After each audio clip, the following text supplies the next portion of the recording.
नमस्कार दोस्तों, मैं हूँ सीमापुरा।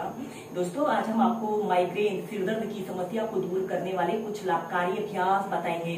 माइग्रेन, जिसे आधा सीसी रोग या आधे सिर का दर्द भी कहते हैं, एक ऐसी समस्या है जिससे आजकल लगभग सभी वर्ग के व्यक्ति प्रभावित होते हैं।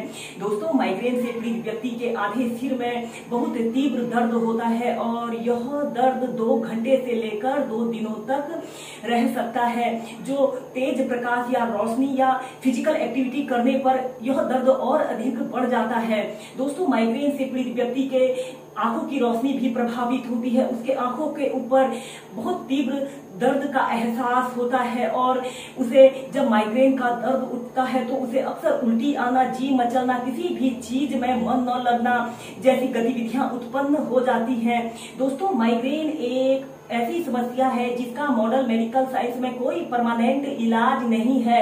आप योगासनों और ब्रीदिंग अभ्यासों के नियमित प्रैक्टिस करने से माइग्रेन सिर दर्द की समस्या को दूर कर सकते हैं और फिट और हेल्दी लाइफ जी सकते हैं। दोस्तों, सिर दर्द माइग्रेन की समस्या को दूर करने के लिए सबसे पहला अभ्यास हम करेंगे शशांक आसन को वेरिएशन के साथ प्रैक्टिस करेंगे। सबसे पहले आपने ऐसे ही वज्रासन की पोजीशन पर ऐसे बैठ जाते हैं और फिर अपने दोनों घुटनों को ऐसे आगे से जितना आप फैला सकते हैं उतना फैला लेते हैं। आपके पैर के अंगूठे एक दूसरे को स्पर्श कर रहे हैं और आपने दोनों हील के बीच में ऐसे बैठ जाते हैं और श्वास अंदर भरते हुए अपने दोनों हाथों को ऐसे ऊपर उठाते हैं और श्वास छोड़ते हुए ऐसे आगे को झुक जाते हैं। अपनी ठोड़ी को, अपनी छाती को जमीन पर ऐसे स्पर्श कराते हैं और एक आरामदायक अवधि के लिए इस शशांक आसन की पोजीशन पर रहते हैं। नॉर्मल ब्रीदिंग और फिर इसके बाद श्वास अंदर भरते हुए ऐसे धीरे धीरे प्राइमरी स्टेज में आ जाते हैं। इसके बाद इस शशांक आसन की नेक्स्ट वेरिएशन को करने के लिए आपने ऐसे ही वज्रासन की पोजीशन पर ऐसे बैठ जाना है और फिर अपने सिर के बीच वाले हिस्से को जमीन पर ऐसे रख लेते हैं और फिर अपने दोनों हाथों को ऐसे अपने घुटनों के पीछे से ऐसे इंटरलॉक कर लेते हैं। ऐसे अपने घुटनों को ऐसे अपने सिर के समीप लाने की कोशिश कीजिए। दोस्तों, इस शशांक आसन को करने से हमारे सिर की हर एक नस पर लाभकारी प्रभाव पड़ता है। यह अभ्यास हमारे संपूर्ण शरीर में ब्लड सर्कुलेशन को दुरुस्त करता है। या फिर अपने दोनों हाथों से ऐसे अपने टखनों को भी पकड़ सकते हैं और फिर धीरे धीरे ऐसे सेंटर में आ जाते हैं। इसके बाद इसी में हम नेक्स्ट अभ्यास करेंगे अर्ध शीर्षासना। अगर आप शीर्षासना को प्रैक्टिस कर सकते हैं तो शीर्षासना को प्रैक्टिस करें। जो लोग ना प्रैक्टिस कर सके वह इस अभ्यास को प्रैक्टिस करके सिर दर्द जैसी समस्या से निजात पा सकते हैं। आपने अपने दोनों हाथों को जमीन पर ऐसे रख लेना है और अपने सिर के बीच वाले हिस्से को जमीन पर ऐसे रख लेते हैं और ऐसे अपने सिर के पास ऐसे रख लेते हैं और श्वास छोड़ते हुए ऐसे अपने दोनों पैरों को सीधा कर लेते हैं और अपने हील को जमीन पर रख लेते हैं।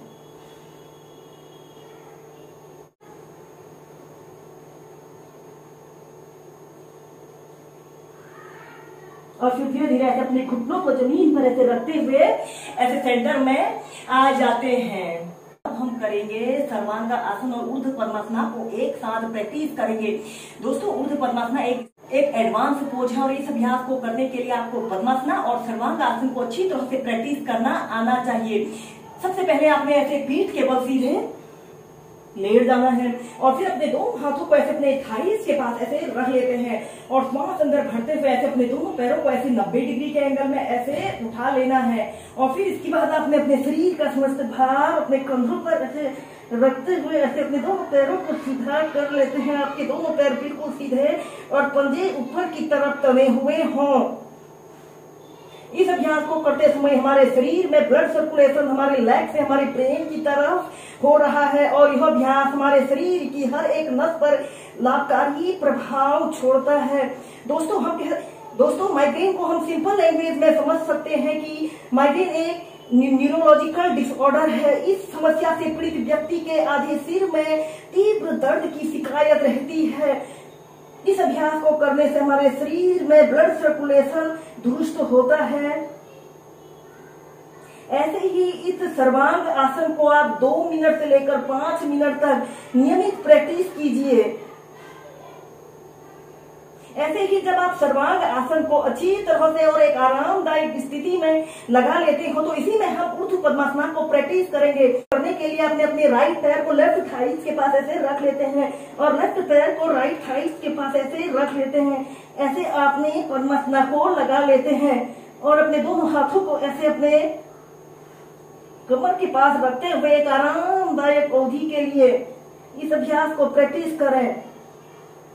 अपनी दोनों आंखों को सहजता से बंद करते हुए अपना समस्त ध्यान अपने श्वासों के आवागमन पर आपने रखना है और फिर इसके बाद अपने दोनों घुटनों को ऐसे अपने कान के समीप ऐसे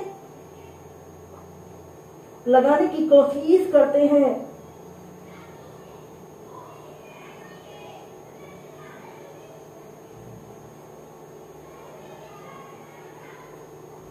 और फिर धीरे धीरे ऐसे अपने पद्मासन को खोल लेते हैं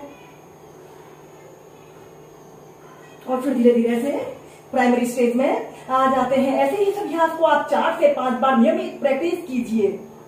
आज हम करेंगे भ्रामरी प्राणायाम। इस अभ्यास को करने के लिए आपने ऐसे ही पद्मासन, सुखासन, किसी भी आरामदायक आसन पर ऐसे कमर गर्दन बिल्कुल सीधी करते हुए ऐसे ही बैठ जाते हैं। ऐसे अपने अंगूठों से ऐसे अपने कान को बंद कर लेते हैं और तर्जनी उंगली को अपने माथे पर ऐसे लगा लेते हैं। बाकी उंगलियों को ऐसे अपने आंखों के ऊपर ऐसे रख लेते हैं और इसके बाद आपने अपने नाक के माध्यम से लंबी गहरी श्वास अंदर भरते हैं और श्वास छोड़ते हुए आपने ओम की ध्वनि करते हुए आपने श्वास को बाहर छोड़ना है और यह ध्वनि आपने पूर्ण श्वास छोड़ने तक करनी है। ऐसे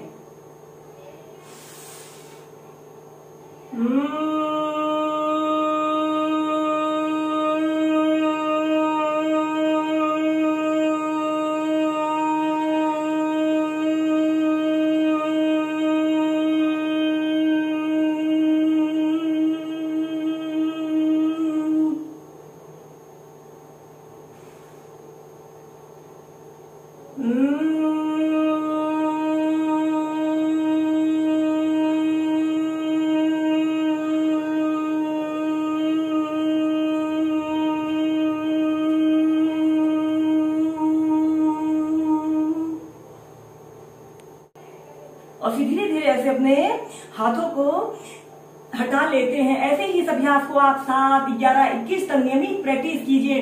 दोस्तों, इस भ्रामरी प्राणायाम को करने से हमारा शरीर काम, कूलिंग और रिलैक्स स्टेज में आता है। जब भी आपके सिर में दर्द यानी माइग्रेन की समस्या हो, आप इस भ्रामरी प्राणायाम को ऐसे ही 5 मिनट तक नियमित प्रैक्टिस कीजिए।